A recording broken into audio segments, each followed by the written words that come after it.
Awesome. So the first thing I'm going to show is this improved verification email when you create an account. So I've created sorry, this is in the way here. So I've got this started to create a new account. So I'll sign up and just show you what the new email looks like here.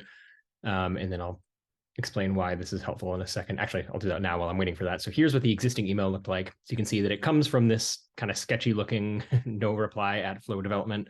Obviously, if someone just created a Storytell account and they saw this, it'd be like maybe think it's some kind of spam or something. And also the message here was pretty impersonal. And this link is also kind of sketchy looking. This has not yet been fixed, and I'll explain what the follow up is on that shortly. But let's see if this came through.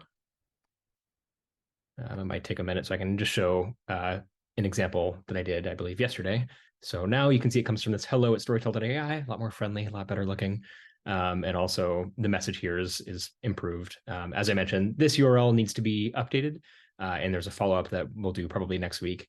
But in particular, I wanted to talk about the process for updating this email because it's not as simple as it maybe sounds.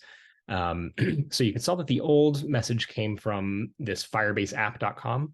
And that's because Firebase is what we use for authentication. So naturally, when you're doing email verification, Firebase is the one that's kind of coordinating, validating that a user has checked their email and clicked the link or whatever.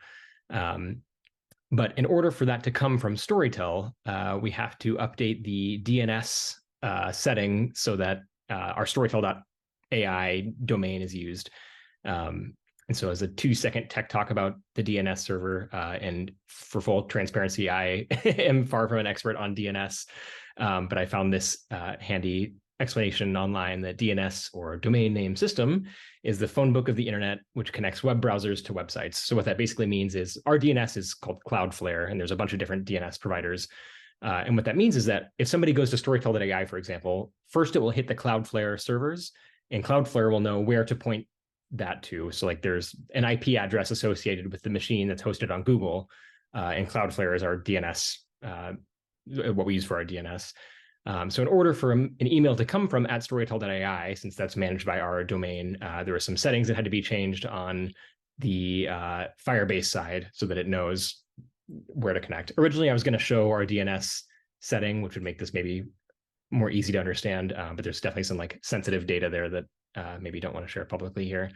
I know I kind of stumbled through this here, but the takeaway here is that it's not trivial to update where that email comes from. So kudos to Ha for getting that working relatively quickly, because that's something that I know a lot of engineers can, myself included, have definitely had difficulty with managing DNS settings. He got that up and running very fast in the offsite. So the follow-up here is, you saw that the link here is still, oh, here we go. I think it finally came through. The link here is still Flow Development, blah, blah, blah. And that's because when you click this, it will go to the Firebase website that verifies the email. And in order to have that be our own link, we need to create a flow on our website that handles email verification. So something similar to this, probably more Storytell branded. So there's some UI assets that we'll need to figure out for how we want that verification flow to look like. So that's something we'll, I think, handle probably next week.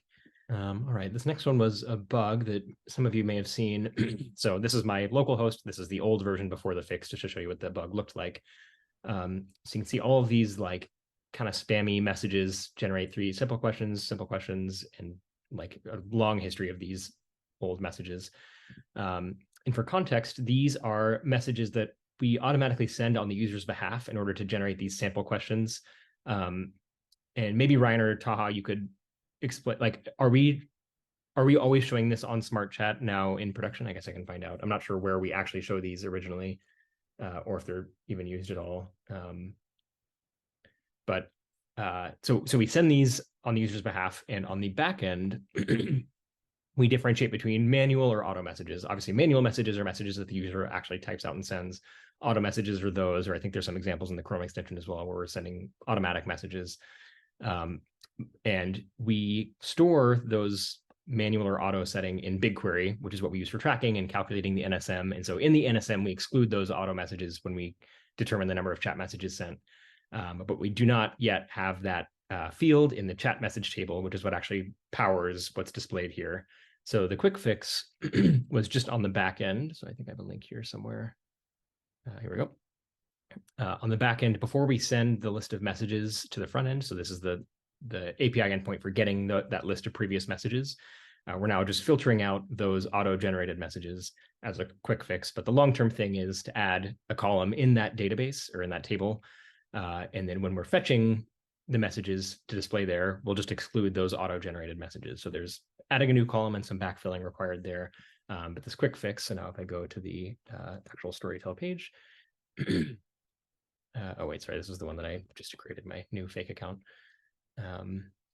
You should see those auto-generated messages don't appear anymore. So now these are just legitimate messages that I've sent. So kudos Taha for getting that fixed. Awesome, cool. I know we're running short on time, and Taha's also demo, so I'll just quickly go over this one, which is new to me. This is so cool. I don't know if we have a name for this feature, but this title param in the URL, which now has this. I think this has existed before, but Taha is the link. Is this the new part of it? The new thing, the URL.